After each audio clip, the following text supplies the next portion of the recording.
Good morning class. मैं अतुल तिवारी आज chemistry से कुछ महत्वपूर्ण कांस्टेंट डिस्कस करने वाला हूं आप लोगों के साथ, जिन्हें डिप्रेशन कांस्टेंट कहते हैं।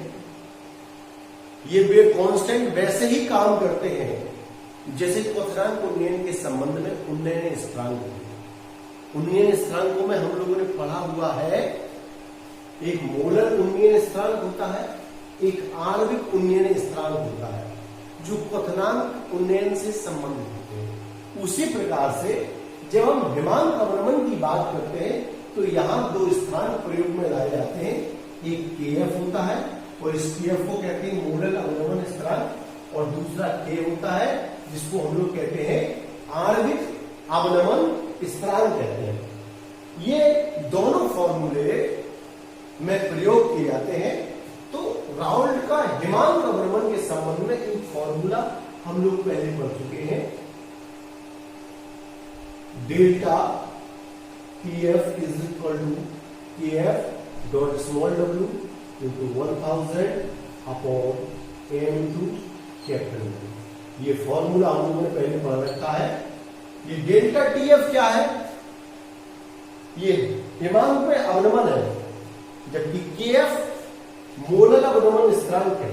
जब केएफ के स्थान पर के हो जाएगा, जब केएफ के स्थान पर के हो जाएगा तो 1000 के स्थान पर 100 हो जाता है। ये दोनों फॉर्मूले हमारी हिमांक अवनमन संबंधी गणनाओं के लिए अति महत्वपूर्ण सूत्र के रूप में काम करते हैं। तो चलिए, हिमांक अवनमन के संबंध में दो स्थिरांक प्रयोग में लाए जाते हैं और यदा कदा इनसे प्रश्न आप लोगों से यूपी बोर्ड में पूछ लिए जाते हैं कि मोलर अवनमन स्थिरांक को परिभाषित कीजिए, या आणविक अवनमन स्थिरांक को परिभाषित कीजिए, या किसी दूसरे नाम से पूछ लिया जाए, जैसे क्रायोस्कोपिक कांस्टेंट क्या होता है। हो सकता है ये आपको हिंदी में लिख करके दे दिया जाए। क्रायोस्कोपिक वर्ड अंग्रेजी का है, लेकिन हिंदी में लिखा हुआ हो सकता है, जिससे विद्यार्थी भ्रमित भी हो सकते हैं। इसे आणविक अवनमन स्थिरांक का एक दूसरा नाम भी इस्तेमाल किया जाता है, ग्राम अणु अवनमन स्थिरांक। इसको सिंबल के रूप में केवल के से प्रदर्शित किया जाता है। तो आज हम इन दोनों स्थिरांकों को परिभाषित करने का प्रयास करेंगे। उम्मीद है आप लोगों को अच्छे से समझ में आए। तो हम पहले मोलर अवनमन स्थिरांक की बात करते हैं, जिसको हम लोग क्रायोस्कोपिक कांस्टेंट कहते हैं या मोलर डिप्रेशन कांस्टेंट कहते हैं। पहले हम इसी को डिफाइन यानी परिभाषित करने का प्रयास करेंगे। देखते हैं।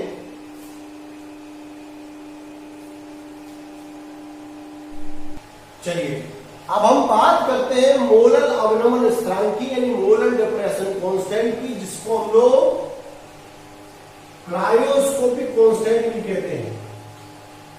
क्रायोस्कोपिक कांस्टेंट भी कहते हैं।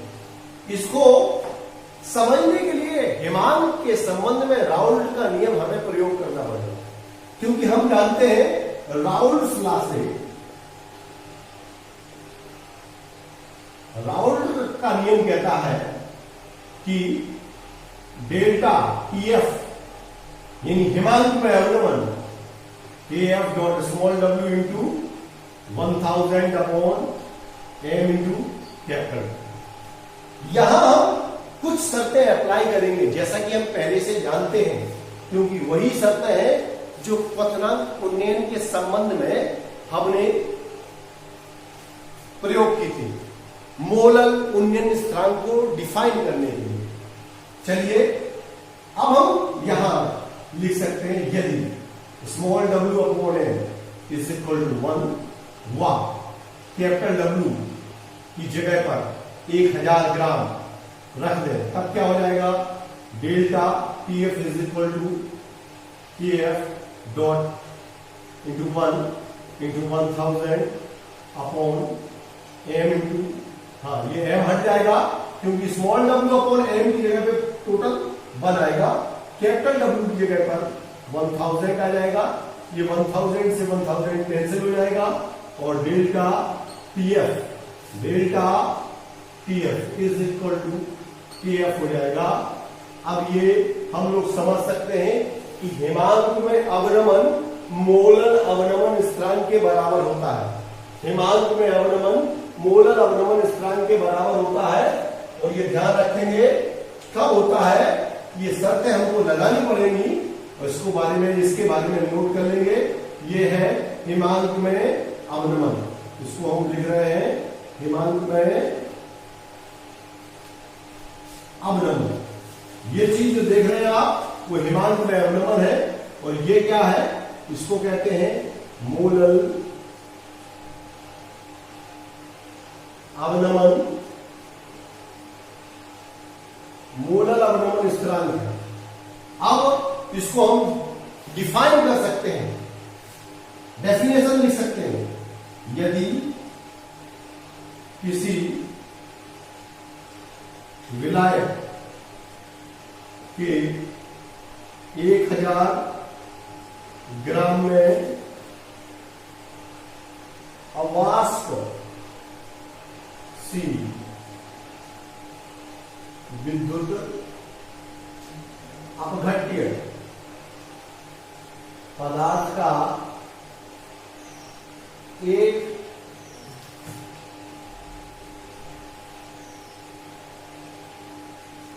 ग्राम घुला हो तो उसके हिमांक में जो अवनमन होता है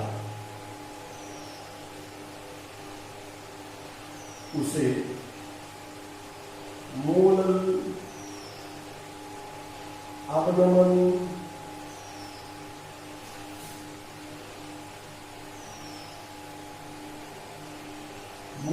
अवनमन स्थिरांक कहते हैं।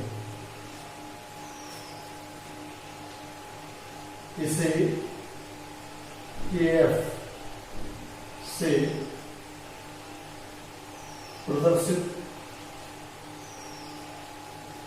करते हैं। इसका मात्र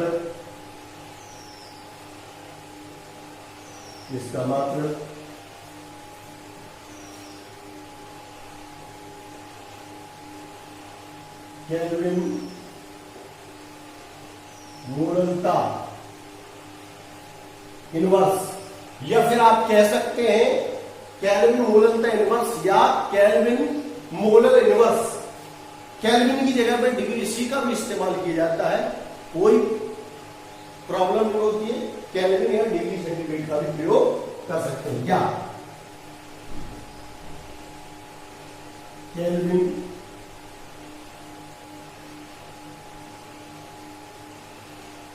किलोग्राम प्रति मोल होता है। ठीक है, केल्विन किलोग्राम प्रति मोल होता है। तो इसको इस तरीके से डिफाइन कर सकते हैं कि किसी विलायक के 1000 ग्राम है, इसको ध्यान रखेंगे, मैं अंडरलाइन कर रहा हूं।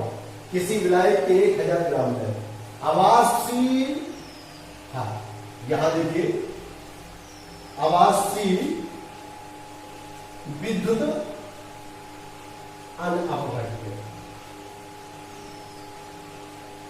अवाष्पशील विद्युत अनअपघट्य पदार्थ का, अवाष्पशील विद्युत अनअपघट्य पदार्थ का 1 ग्राम अणु घुला हो तो उसके हिमांक में जो अवनमन होता है उसे मोलर अवनमन स्थिरांक कहते हैं, और इसको KF से प्रदर्शित करते हैं। इसका मात्रक या तो आप केल्विन मोलता इनवर्स लिख सकते हैं या केल्विन किलोग्राम प्रति मोल लिख सकते हैं। तो ये मोलर अवनमन स्थिरांक की डेफिनेशन है। बिल्कुल इसी के जैसे एक और डेफिनेशन बनती है जिसे कहते हैं आणविक अवनमन स्थिरांक, वो बिल्कुल ऐसी ही है बिल्कुल ऐसी ही है। अब चलिए, जिस तरीके से हम लोगों ने मोलल अवनमन स्थिरांक को डिफाइन किया, उसी तरीके से हम लोग आणविक अवनमन स्थिरांक ऐसी ही है। अब चलिए, जिस तरीके से हम लोगों ने मोलल अवनमन स्थिरांक को डिफाइन किया, उसी तरीके से हम लोग आणविक अवनमन स्थिरांक यानी मॉलिक्यूलर डिप्रेशन कांस्टेंट को भी परिभाषित करेंगे। इसी का एक और नाम है ग्राम अणुक अवनमन स्थिरांक। चलिए, हम एक फॉर्मूले का इस्तेमाल करेंगे। ये राउल्ट के नियम से ही फॉर्मूला निकलता है। जब हम लोग C यानी मोलल का Cm का मान small w m into capital W कर देते हैं और ऊपर 100 रखते हैं। ऐसा कब रखते हैं? उसके लिए वहां पर एक कंडीशन अप्लाई की गई है कि यदि हमें विलेय की सांद्रता को विलायक के 100 ग्राम में उपस्थित विलेय की मात्रा द्वारा व्यक्त करनी हो, तब हम Cm की जगह पर इसका प्रयोग कर सकते हैं, इस फॉर्मूले का प्रयोग करते हैं। अब यहां जो K है, ये जो K है, ये मोलल नहीं है, बल्कि क्या है? यही है आणविक अवनमन। यही तो है आणविक अवनमन स्थिरांक, जिसको हम लोग मॉलिक्यूलर डिप्रेशन कांस्टेंट कहते हैं। कंडीशन फिर से वही लगा देंगे, स्मॉल w अपॉन यदि small w upon m is equal to 1 व capital W is equal to 100 gram, तब क्या हो जाएगा? तब ये जो फॉर्मूला आप देख रहे हैं, ये फॉर्मूला चेंज होकर के आ जाएगा, क्योंकि अब आपको समझ में भी आ गया होगा कि क्या आने वाला है, ये आ जाएगा। यहां आप बता सकते हैं कि K के बारे में आपने बता दिया कि K क्या है। K आणविक अवनमन स्थिरांक है और PF क्या है? Depression in freezing point. Hindi में बोल सकते हैं हिमांक में अवनमन है। अगर इसको परिभाषित करना हो तो हम लोग कैसे परिभाषित कर सकते हैं? लिखेंगे यदि किसी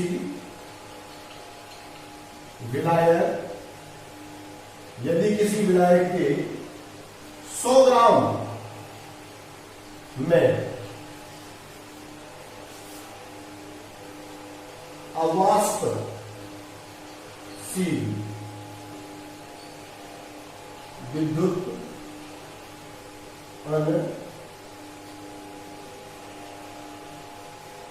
अपघट्य पदार्थ का, आवासशील विद्युत अनवघट पदार्थ का 1 ग्राम अणु घुला हो तो उसके हिमांक में जो अवनमन होता है उसे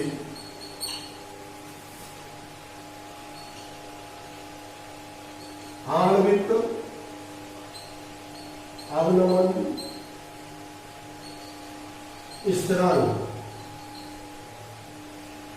यानी मॉलिक्यूलर डिप्रेशन कांस्टेंट कहते हैं। इसे के से प्रदर्शित करते हैं। टेबल के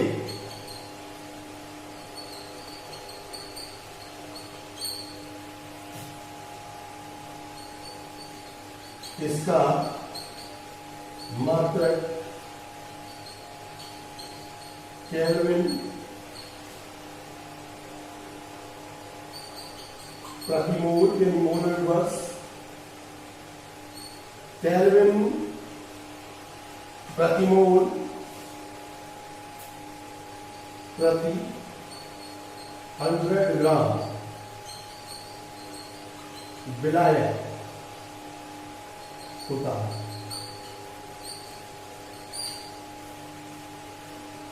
चलिए ये डेफिनेशन हो गई और आणविक अवनमन स्थिरांक को डिफाइन कर दिया हमने। आणविक अवनमन स्थिरांक यानी के होता है, यहां हम लोग समझ सकते हैं कि किसी विलायक के 100 ग्राम। पिछली वाली डेफिनेशन में हमने 1000 का इस्तेमाल किया था। आवासशील और विद्युत अपघट्य पदार्थ 1 ग्राम अणु भुला हो तो उसके हिमांक में जो अवनमन होता है उसे आणविक अवनमन स्थिरांक कहते हैं और इसे के से प्रदर्शित करते हैं। इसका मात्रक चूंकि स्थिरांक है इसलिए कहीं कहीं इसका मात्रक लिखा भी नहीं होता है, लेकिन फिर भी केल्विन प्रति मोल प्रति 100 ग्राम विलायक के रूप में लिखा जाता है।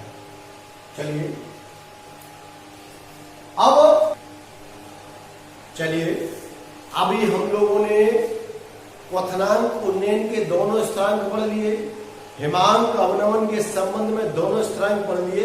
अब दोनों को हम लोग कंपैरेटिवली पढ़ लेते हैं, जिससे कहीं भी किसी प्रकार का एक भ्रम विद्यार्थियों के मन में न रह जाए। जैसे अगर क्वथनांक की बात हो रही तो जाहिर सी बात है क्वथनांक में उन्नयन होगा, और जो स्थिरांक है वो दो है, एक मोलर उन्नयन स्थिरांक और एक आणविक उन्नयन स्थिरांक।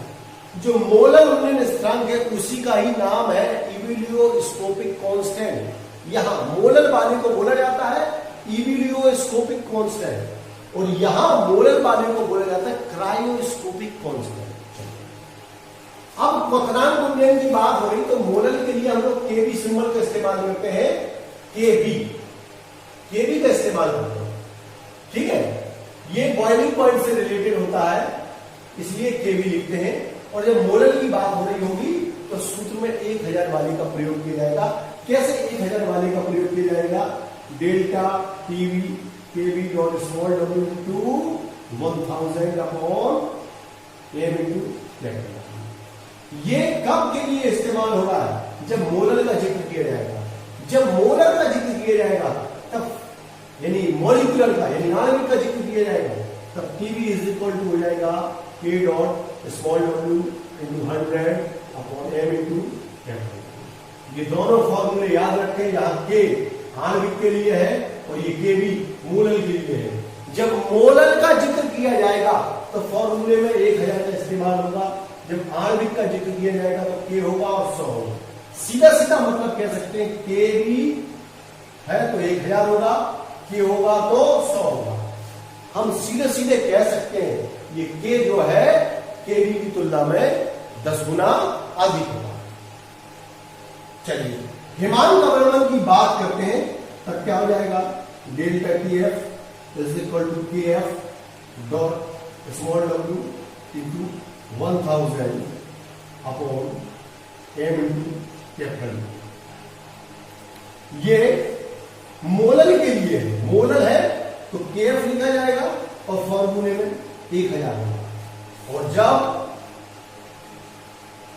के है small W into 100 upon M into capital. यहां के आणविक अवनमन स्थिरांक और यहां के एफ मोलर अवनमन स्थिरांक है। ये दोनों फॉर्मूले हो गए हैं, इनको हम लोग तैयार कर लेंगे। जब हिमांक में की बात होगी तो अवनमन होगा, क्वथनांक की बात होगी तो उन्नयन होगा, और मोलर कहेगा तो केबी होगा 1000 होगा। जब मोलर कहेगा यानी आणविक तो के होगा और 100 होगा। आप देख सकते हैं कि क्वथनांक में जो उन्नयन है यहां भी है यहां भी है। यहां के भी जाहिर सी बात छोटी चीज है और ये के बड़ी चीज है, और ये के भी और के में जो अंतर है वो 10 गुने का अंतर है। ये के अपने आप में के भी की तुलना में 10 गुना अधिक है। तो ये पूरा K into W into 100 M into capital W equal delta T भी है और यहां भी डेल्टा टी भी है। तो जाहिर सी बात है ये के भी छोटा है, तभी यहां 1000 का इस्तेमाल करना पड़ता है, और ये के जो है बड़ा है इसलिए यहां 100 के इस्तेमाल से ही काम चल जाता है। और ये आपको दोनों फॉर्मूले है, ये के भी छोटा है तभी यहां 1000 का इस्तेमाल करना पड़ता है, और ये के जो है बड़ा है इसलिए यहाँ 100 के इस्तेमाल से ही काम चल जाता है और ये आपको दोनों फॉर्मूले मिल जाते हैं। वर्तमान उन्नयन संबंध। आज हम पदार्थों का अणुभार निर्धारित करने की यानी मॉलिक्यूलर वेट के डिटर्मिनेशन की बैकमैन विधि को स्टडी करेंगे। Determination of molecular weight by Beckmann method, इसी को क्रायोस्कोपिक मेथड भी कहा जाता है। क्रायोस्कोपिक मेथड भी कहा जाता है, या यूं कहे हिमांक अवनमन मापी विधि, क्रायोस्कोपिक मेथड भी कह सकते हैं या हिमांक अवनमन मापी। ठीक है, तो determination of molecular weight by Beckmann method या अणुभार निर्धारण की बैकमैन विधि का है। इसको बैकमैन ने स्टडी किया था और उन्होंने इसके बारे में सुझाव दिया था। इसी को क्रायोस्कोपिक मेथड भी कहते हैं, क्योंकि हिमांक अवनमन से संबंधित होता है क्रायोस्कोपिक कांस्टेंट का। तो हिमांक अवनमन मापी विधि, जैसा कि नाम से ही हमें पता चल रहा है कि इस विधि द्वारा अणुभार का निर्धारण करने के लिए हिमांक अवनमन पद्धति का सहारा लिया जाता है। हम लोग जानते हैं जब किसी शुद्ध विलायक में कोई अवाष्पशील विलेय मिलाया जाता है तो उसका हिमांक कम हो जाता है, और हिमांक उतना कम हो जाएगा जितनी विलेय की मोललता बनेगी, उसके अकॉर्डिंगली विलायक के हिमांक में अवनमन होता है। उस अवनमन को ज्ञात करके हम किसी विलेय का अणुभार ज्ञात कर सकते हैं। ठीक है, चलिए देखते हैं इसके लिए एक चलिए अब ये डायग्राम देखते हैं। बैकमैन विधि द्वारा अणुभार का निर्धारण किस प्रकार से किया जाता है, इसके लिए एक डायग्राम का प्रयोग किया जाता है, एक उपकरण प्रयोग में लाया जाता है।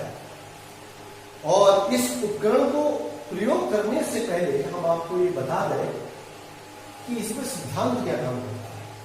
राउल्ट का हिमांक अवनमन का फॉर्मूला है delta TF is equal to KF dot small w into 1000 upon m into capital. ये फॉर्मूला हम लोग पहले से पढ़ चुके हैं। यहां delta TF freezing point, depression, जबकि small w amount of solute,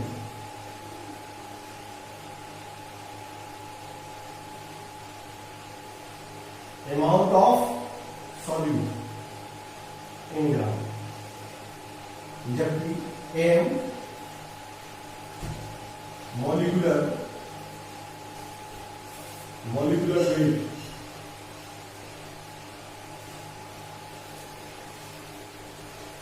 of solute, capital W amount of solvent in gram. ये सारी चीजें हैं। और KF मोलर डिप्रेशन,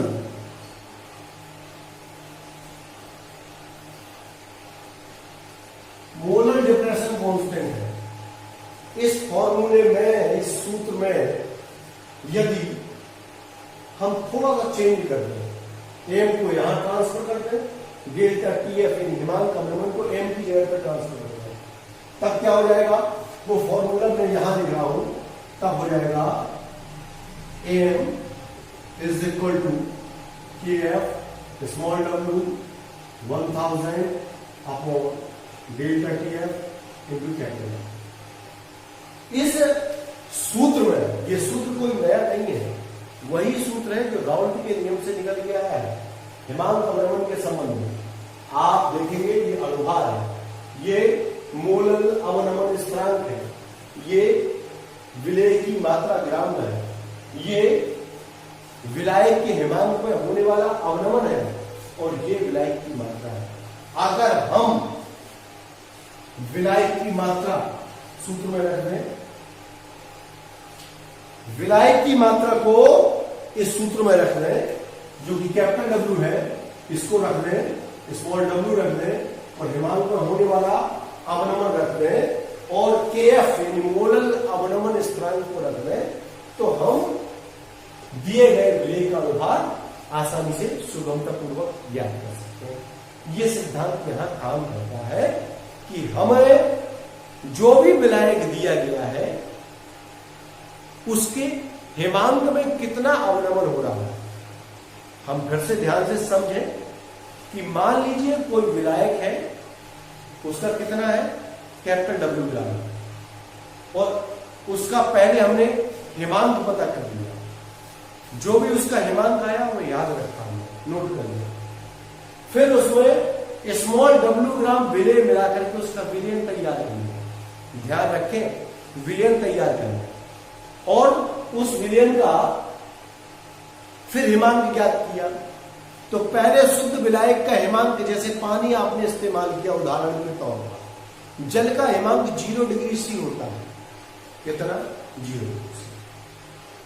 अब जल में आपने यूरिया मिला दिया एक निश्चित ग्राम और उसका हिमांक पता किया और उसका हिमांक अब -2 डिग्री सी हो गया। तो इस प्रकार से 0 डिग्री सी से हिमांक कहां पहुंच गया? -2 डिग्री। इससे हमें हिमांक में होने वाला परिवर्तन पता चल जाएगा। हिमांक का भ्रमण कितने का हो रहा है? 2 डिग्री सी का हिमांक होने लगा। वो हिमांक का भ्रमण हम यहां रखेंगे। पानी कितने ग्राम लिया था ये भी चूंकि प्रयोगकर्ता हम ही हैं, इसलिए हमें ज्ञात होगा। उसमें विलेय जिसे हम यूरिया कह रहे हैं या कोई और हो सकता है, वो कितने ग्राम है वो हम ही मिलाने वाले हैं। ये भी वैल्यू हमें पता होगी, कैपिटल डब्ल्यू की वैल्यू हमें पता होगी, डेल्टा टी एफ हिमांक का भ्रमण, जैसे कि काल्पनिक दृष्टि से अभी हमने आपके सामने एक प्रयोग किया। केएफ का मान समीकरण से देखिए कर लेंगे। केएफ एक स्थिरांक होता है और इसका मान एक निश्चित होता है किसी विलायक के लिए, तो वो रख देंगे और हम लोग हिमांक में अवनमन की सहायता से विलेय का अनुभार ज्ञात करेंगे। इस विधि को अपनाने के लिए, इस विधि को प्रयोगात्मक रूप देने के लिए एक हमें उपकरण प्रयोग में लाना पड़ता है जिसे हिमांक अवनमन मापी कहते हैं। क्या कहते हैं? हिमांक अवनमन मापी। तो फॉर्मूला हम लोग याद रखेंगे, delta T F freezing point temperature है कि फ्रीजिंग पॉइंट में कितने की कमी हो रही है। Small W amount of solid यानी विलेय की मात्रा ग्राम में है। M molecular weight of solid यानी विलेय का अनुभार है। Capital W amount of solvent in gram, ये कैपिटल डब्ल्यू है। के एफ मोलर डिप्रेशन कांस्टेंट। तो इस फॉर्मूले का प्रयोग कैसे करना है वो हम लोग सीखते हैं। पहले किसी विलायक को एक ट्यूब में लेकर के उसका हिमांक ज्ञात करेंगे, वो हिमांक नोट करेंगे, फिर उस विलायक में कोई विलेय मिलाएंगे और विलेय मिलाने के बाद उसके हिमांक में होने वाले अवनमन को, उसका हिमांक कितना आता है वो नोट करेंगे। नोट करने के बाद हिमांक में अवनमन कितना हो रहा है ये। अब चलिए देखते हैं ये हिमांक अवनमन मापी कैसे कार्य करती है। इसको समझने के लिए एक छोटा सा डायग्राम अपने सामने है, इसको हम लोग प्रयोगात्मक तौर से देखते हैं कि ये कैसे काम करता है।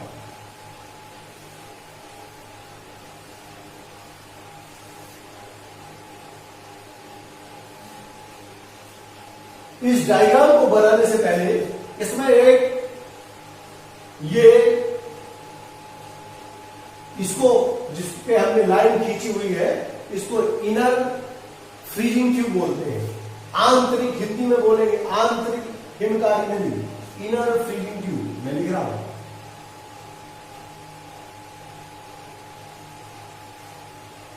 इनर फ्रीजिंग ट्यूब है, आंतरिक हिमकारी नली है और इसमें एक ये लगी रहती है साइड ट्यूब। साइड ट्यूब लगी रहती है, ये आंतरिक हिमकारी नली हो गई, ये देख रहा हो ना, ये आंतरिक हिमकारी नली है जिसमें साइड ट्यूब लगी हुई है।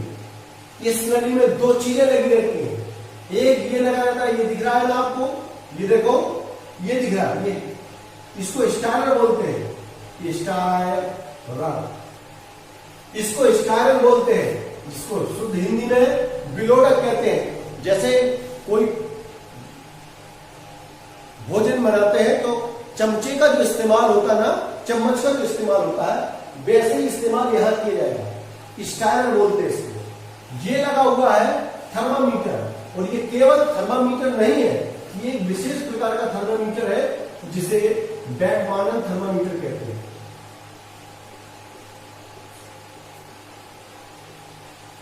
ये बैकमैन थर्मामीटर है, इसकी रेंज बहुत अच्छी होती है और इससे 0.01 डिग्री सी तक का एक्यूरेट टेम्परेचर हमें ज्ञात हो सकता है कि टेम्परेचर में वेरिएशन कितना हो रहा है। अगर दशमलव के दूसरे अंक तक भी टेम्परेचर में वेरिएशन हो रहा है तो उसे भी हम इस थर्मामीटर से माप सकते हैं। चलिए, हमने बता दिया ये आंतरिक हिमकारी नली है। आंतरिक हिमकारी नली में दो चीजें लगी हैं, एक स्टायरर विलोडक लगा है और एक थर्मामीटर लगा है। थर्मामीटर कोई साधारण थर्मामीटर नहीं है, ये बैकमैन थर्मामीटर है जिसकी परास, जिसे रेंज कहते हैं, जिसे एक्यूरेसी कहते हैं, 0.01 डिग्री सेंटीग्रेड तक होता है। टेम्परेचर में इतना करीबी फ्लक्चुएशन भी ये बता सकता है। इसके बाद जो ये बाहर वाली नली है, इसको कहते हैं आउटर गैस जैकेट। इसको ग्लास जैकेट भी कह सकते हैं, गैस जैकेट भी कह सकते हैं, बल्कि ग्लास जैकेट की तुलना में गैस जैकेट कहना और बेहतर है, क्योंकि यहां ये एयर भरी रहती है। ये एयर क्या काम करती है, ये हम आपको बताएंगे। ये सुपर कूलिंग को रोकती है कि जो आंतरिक हिमकारी नली है, इनर फिलिंग ट्यूब है, वो सुपर कूलिंग की कंडीशन में ना पहुंचे, अति शीतलन ना करे, ज्यादा ठंडी ना हो जाए। उससे बचाने के लिए इसको आउटर गैस जैकेट कहे या आउटर ग्लास जैकेट कहे। ग्लास जैकेट इसलिए कहेंगे कि चूंकि ये कांच की होती है तो आप ग्लास जैकेट कह सकते हैं, क्योंकि इस कांच की नली के अंदर गैस भरी रहती एयर, इसलिए इसको आउटर गैस जैकेट भी कहा जा सकता है। चलिए, यहां एयर भरी होती है, इधर जो ये बाहरी जो पात्र होता है इसमें भर रहता है फ्रीजिंग मिक्सचर। फ्रीजिंग,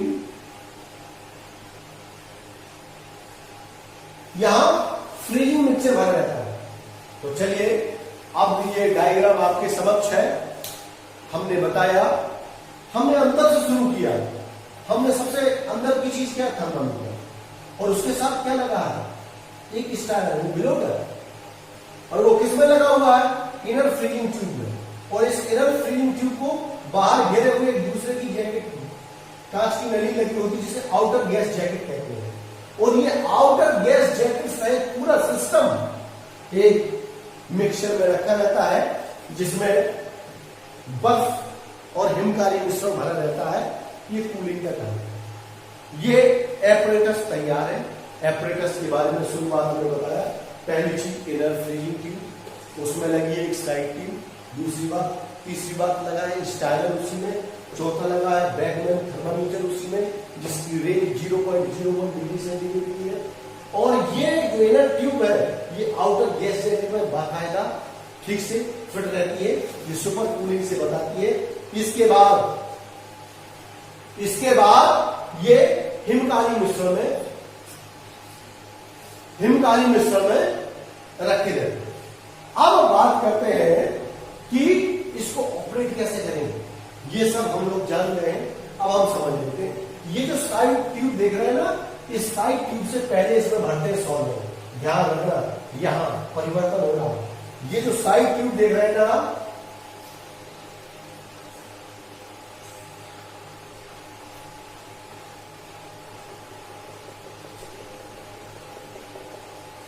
ये जो साइड ट्यूब देख रहे हैं, ये साइड ट्यूब बहुत इंपॉर्टेंट काम करती है। अब ये ट्यूब खाली है, इसमें कुछ नहीं है, अब इसमें भरने वाले हैं। पहले इसमें भरते हैं सॉल्वेंट, ध्यान रखना। पहले इसमें क्या भरेंगे? सॉल्वेंट। कोई भी सॉल्वेंट ले लें, हम पानी ले सकते हैं, हम क्लोरोफॉर्म ले सकते हैं, हम एथिल अल्कोहल ले सकते हैं, ईथर ले सकते हैं। कोई भी सॉल्वेंट जिसका हमें जो अवेलेबल है वो ले सकते हैं। तो हम पहले इसमें सॉल्वेंट भरेंगे। सॉल्वेंट कहां तक भर देंगे?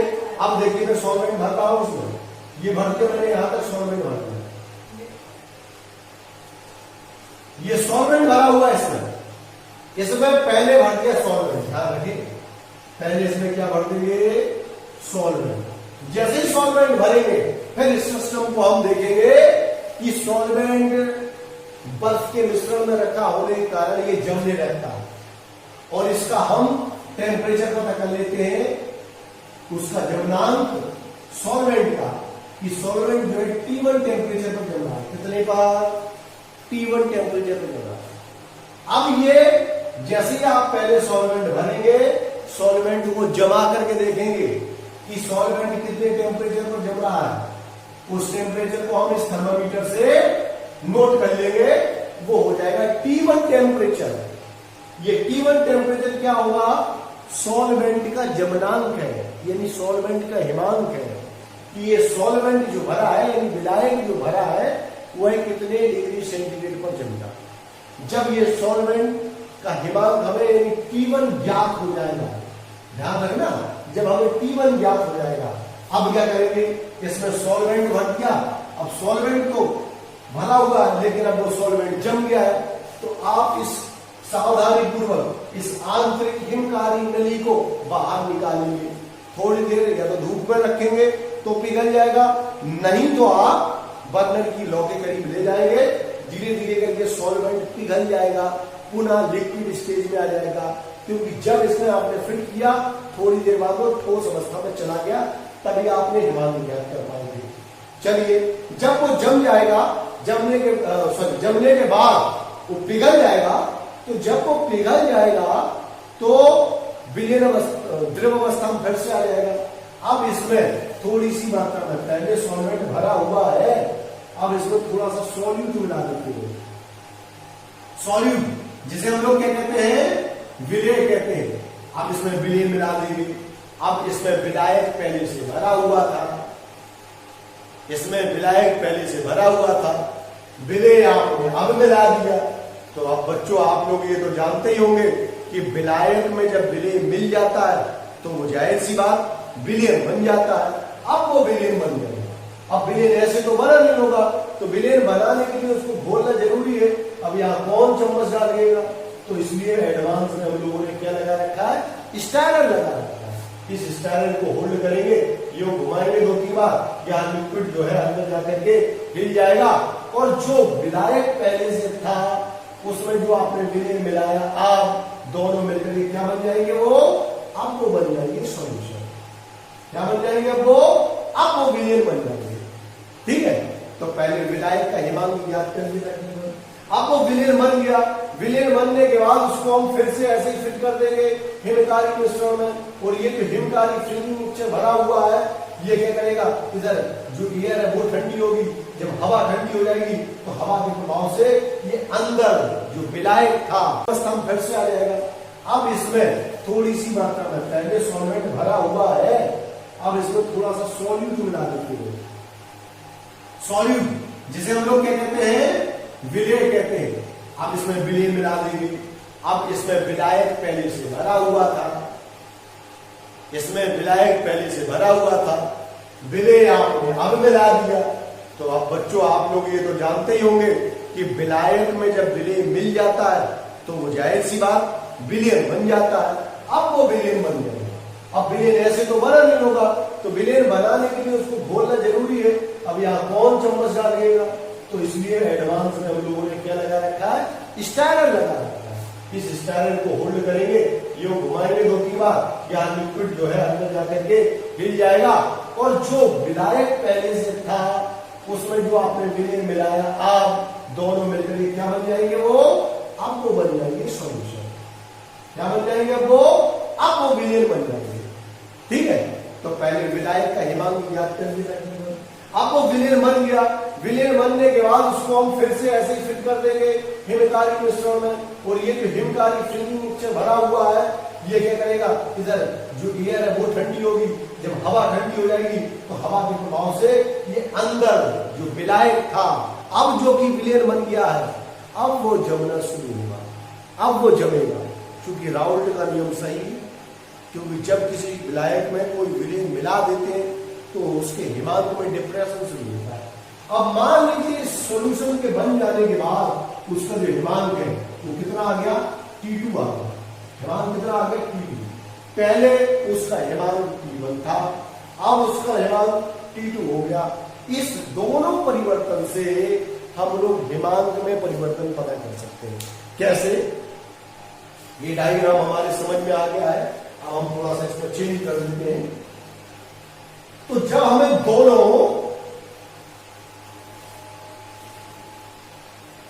टेम्परेचर पता चल जाएंगे सॉल्वेंट का, हिमांक बराबर T1 है और जो सॉल्यूशन बना था का हिमांक बराबर T2 है, तो हिमांक का बराबर जिसे हम लोग कहते हैं हिमांक अवनमन डेल्टा TF बराबर क्या हो जाएगा, T2 माइनस T। हम माइनस कर देंगे क्योंकि T1 माइनस T2 कर देंगे, T1 माइनस T2 कर देंगे। ये T1 जाहिर सी बात बड़ा टेम्परेचर है और T2 उससे कम टेम्परेचर है, तो डिफरेंस आ जाएगा, वो हिमांक अवनमन आ जाएगा, फ्रीजिंग पॉइंट डिप्रेशन में पता चल जाएगा। अब देखिए मुझे क्या पता है, मुझे पहली चीज पता चल गई डेल्टा TF यानी हिमांक पे अवनमन। दूसरी चीज क्या, विलायक, इसमें सबसे पहले विलायक लिया था सॉल्वेंट, किसने लिया था, हमने लिया था। कौन सा लिया है, कितना लिया है, ये किसे पता होगा, किसी और को, मुझे पता होगा। इसलिए जाहिर सी बात है TF फाइंड आउट हो गया। कैपिटल W विलायक की मात्रा कितनी है ये भी मुझे पता है। तीसरी बात, इसमें विलेय किसने मिलाया, हमने मिलाया, हमें पता है कि इसमें विलायक कितना लिया था, फिर उसको विलायक को पिघलाने के बाद उसमें विलेय कितना मिलाया ये भी हमें पता है, यानी स्मॉल W भी हमें पता है। तीन चीजें पता होंगी। अच्छा, अब चौथी चीज जो हमें किसी केबल से फिक्स रहती है जिसे कहते हैं स्थिरांक, ये कहलाता है KF मोलल अवनमन स्थिरांक। ये हमें टेबल से देख के रखनी होती है, ये फिक्स होता है, ये एक स्थिरांक है।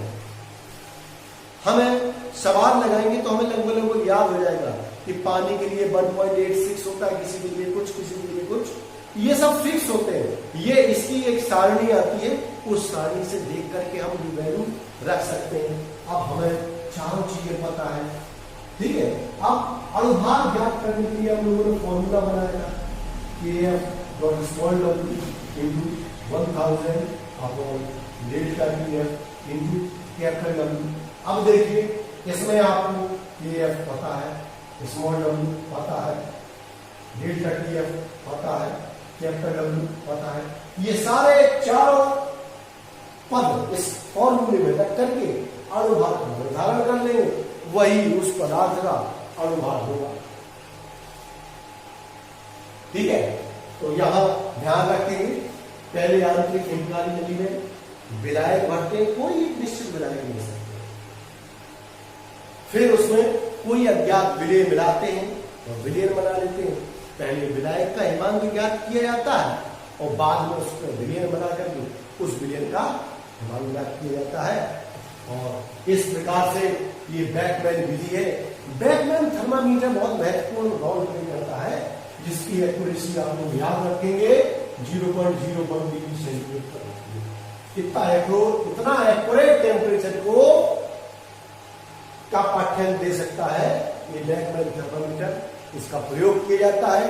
इसी कारण से इसे बैकमैन हिमांक अवनमन मापी विधि कहते हैं, अणुभार ज्ञात करने की विधि कहते हैं, डिटर्मिनेशन ऑफ मॉलिक्यूलर वेट। ठीक है, अगले लेक्चर में मैं अगले टॉपिक के साथ डिस्कस करूंगा। धन्यवाद।